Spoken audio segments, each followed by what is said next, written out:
Alright guys, what's going on? What's cracking? So we got to work on the Supra here today, and today is working on the shifter day because I think it's starting to come loose.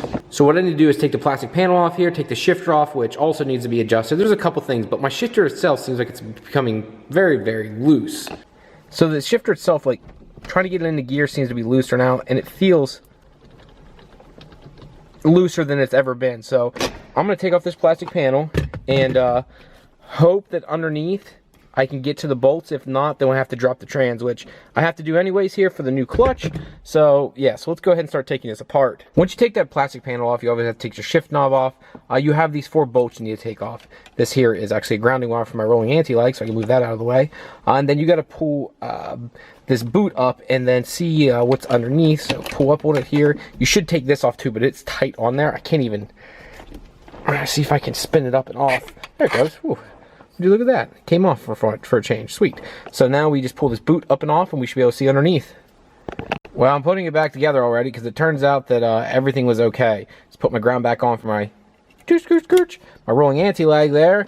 I replaced these bolts here with a flange style. The ones on it before were non-flange, so this was kind of janky in here, so this should sit a little bit better. And you'll notice I never have a bolt in this one because when you beat this piece up front here for the T56 Magnum, this tends to bend up and flare up both sides, so you can either get one of the other bolts in. Kind of sucks. Not that it really affects that much, but just annoying in my opinion.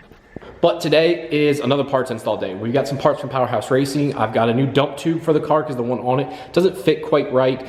And I have a new power steering fitting, which I want to show you also. So Powerhouse Racing was kind enough to send me a new dump tube here. We'll lay that down. I don't want to get that scratched. The one I have, which I'll show you here in a second, didn't come out far enough this way and was hitting at the top of the wastegate. They also sent me new power steering fitting, which again, I'll show you here in a minute what it's replacing. But first off, let's go ahead and replace the dump tube because that's the easiest. This is going to be fluid, and I know this is going to make a mess doing this, so this is going to be the easy one. Let's hope. And let me show you how this works. So guys, here's the tube I'm going to be replacing. It's this one here. If you can see, it's hitting just at the top of this wastegate, and I can't rotate it over far enough, and it's also causing me to have it pinch up against the downpipe, and it's another reason why I can't rotate the downpipe over further to get the exhaust up higher, and it's a trickle-down effect. It's affecting other things, so that one little small pipe was causing that, and on top of it, down below,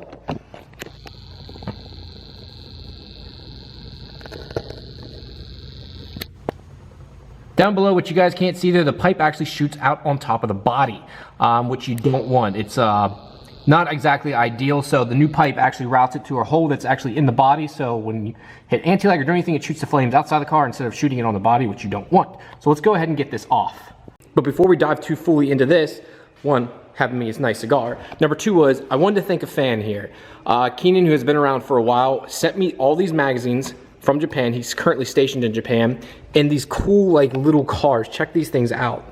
I've never heard of these before. It's a Car Tomy or whatever, but these are little replica like Supras. He gave me an LFA. He gave me a second one, so I took that one out of the box. The other 2 I'm afraid to take out of the box because I don't know if they're rare or anything like that. I just thought it was cool. Option magazine, and I never realized this with Japanese magazines, but they flip backwards. So like that's the front of the magazine, and if you would flip it this way, as you can see, that's the back of the magazine. Obviously, I mean that wouldn't be the front. Same with this one. Like, so they flip their pages backwards from us? I never knew that, but again, and I love this. Look at this. Keenan, bro, love you too, man. No, he's a cool dude. He's helped me out a ton. He's supported my channel since day one. Just an all-around good guy. Can't thank this guy enough. Keenan, thank you, buddy. Very, very cool. Again, guys, down below is my P.O. box. If you want to send me anything cool like this, just go ahead and send it. If not, no big deal, but I'll mention you on the channel and shout your channel out if you want me to. All right, guys, here. So here's the old pipe. You can see how short it was. It was coming down, and where was it hitting? You can see here where I marked it all up. You can see here where I marked it all up. As you can see though, the new one is much longer, so it will stick out and fit in there a little bit better. So let's go ahead and install this and see how it fits. Well, running into a problem with the new dump tube. This kind of stinks. So the new dump tube looks to be too long this way. It needed like just a little bit of clearance. It was just hitting the top of it here, so it needed like 1/2 inch to 1 inch. They added, I guess, around 3 to 4 inches to it. Now it's too long. I put blue tape on it to protect the finish when installing. Now it's hitting the firewall. If you guys can see, I don't really have anything that else it could hit on. And if I pull it over this way, it hits the downpipe. And if I pull it actually too far over this way, it actually bottoms out, and I can't get it to sit flush on there because it's not fitting in the hole either. This was supposed to be mounted up so it would fit through the open hole, kind of like the way they're supposed to be, but this one's too short and it hits the subframe chassis. Now this one's too long and it hits the firewall, and this sits on top of it. You can see where it's getting marked up down there from hitting the bottom. There's another piece down there it's hitting on. I would back a little bit further. I guess you would call it the subframe. See if I can get light on it here, back here. Right there, you can see where you see a little white mark down there. That's where the downpipe's hitting now, or the dump tube's hitting now for this top one. So yeah, I'm not sure if I'm doing something wrong, but there's only so many ways to move it, mount it, and realistically I need to take this downpipe and pull it this way a little bit more yet. And yeah, there's just, unfortunately, I think I'm SOL with this setup for now. Stinks, but it is what it is. Well, since I'm kind of wanted to step back from that, maybe I need to just, you know, step back and then I'll get back to the pipes here. Let's go ahead and put on the new Powerhouse Racing fitting. The new one now is double O-ringed. As you guys can see, it has 2 O-rings on it there now. The original one had a single, so this is to help keep it from leaking. My last one lasted me about 5 years, and it's just starting to leak. And they were kind enough to send me this new double O-ringed one. So I'm gonna go ahead and pop this in, and it comes with a new adjustment tab. So if you can see, it has like a little ring the whole way around it. So the old one had like multiple drilled holes, and I have one of the original versions which only had one position. The new one allows you multiple different ways of spinning this and directing this, so it's kind of neat. And I like the fact it came with hardware. I don't think the original one did, but I do have a stainless steel bolt in there already. So what I'll need to do here first, guys, is remove the battery to give myself a little bit more clearance. And down there is the fitting itself, that little guy there, which is not anodized or anything. So I'm gonna have to remove the battery to get down there and get a little bit closer.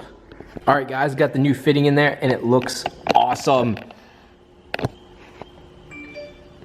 So this one now is black anodized, and you can see this one's starting to turn purple a little bit just because, well, heat, guys, it gets to them over time. So this will probably start to discolor over time too. It's just the nature of anodizing, but it looks a lot better than what it was before.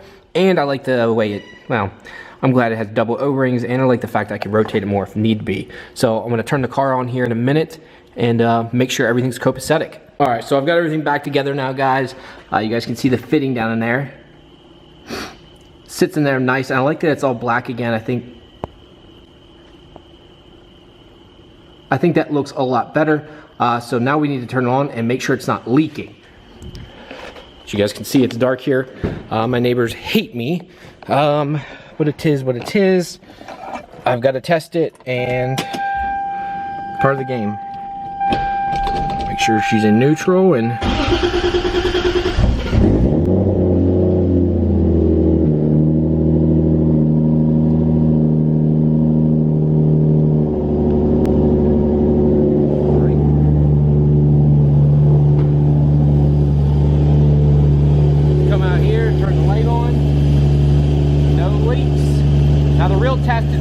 because it has more pressure under driving, guys, but just want to see for any initial leaks or anything.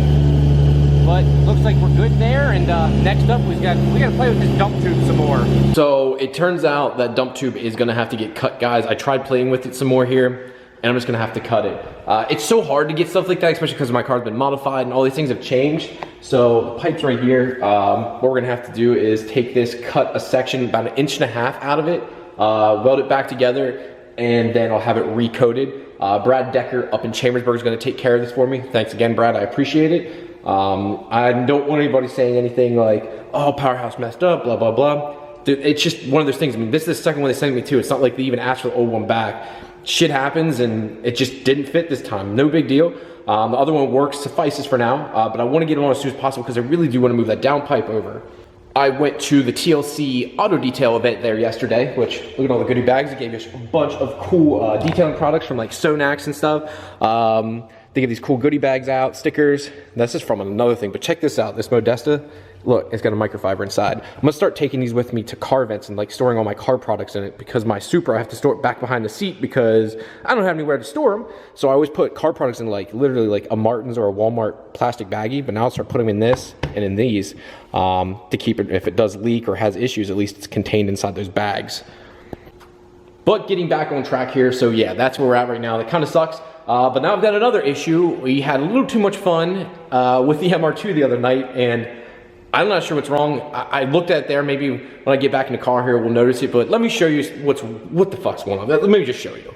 So me and my buddy BB, Brandon Bless, check him out down there, BBS GTR. We had a little fun in Mexico. So you can already see I got the shifter panel off, right?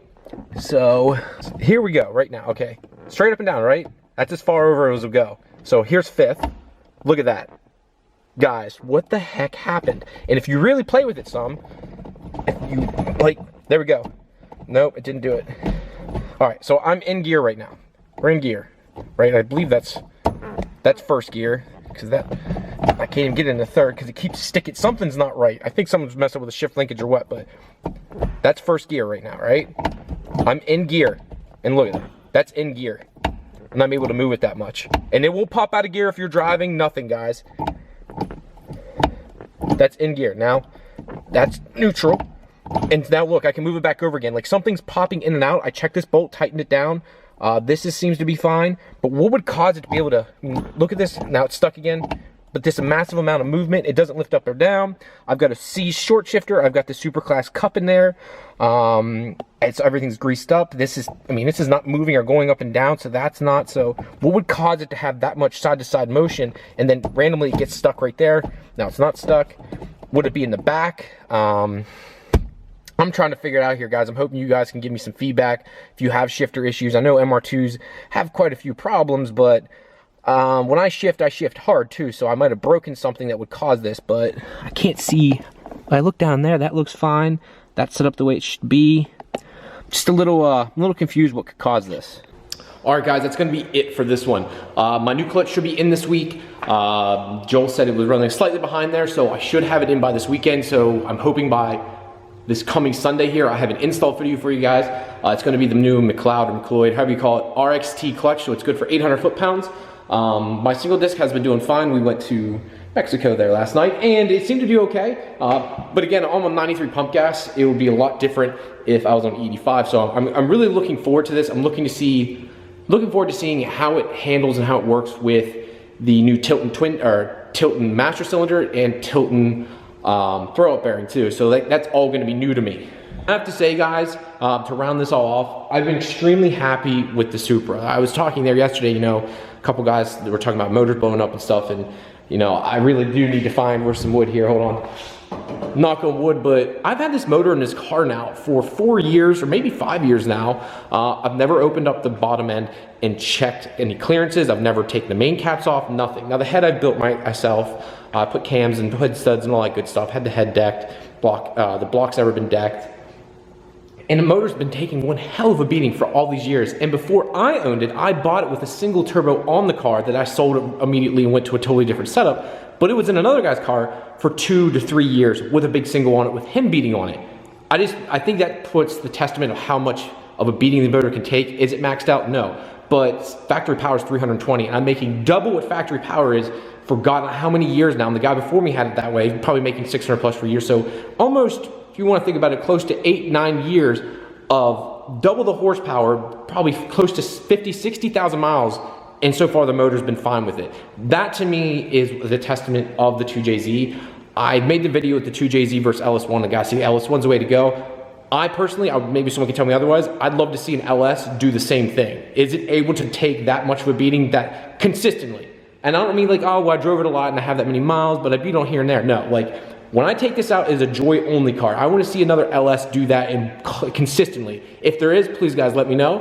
But I'm going to round this off. Thank you guys very much. We'll get the clutch. We'll get some more video coming up. Thank you guys very much. Check out the Facebook, Instagram. You know what to do. Talk to you later. Peace.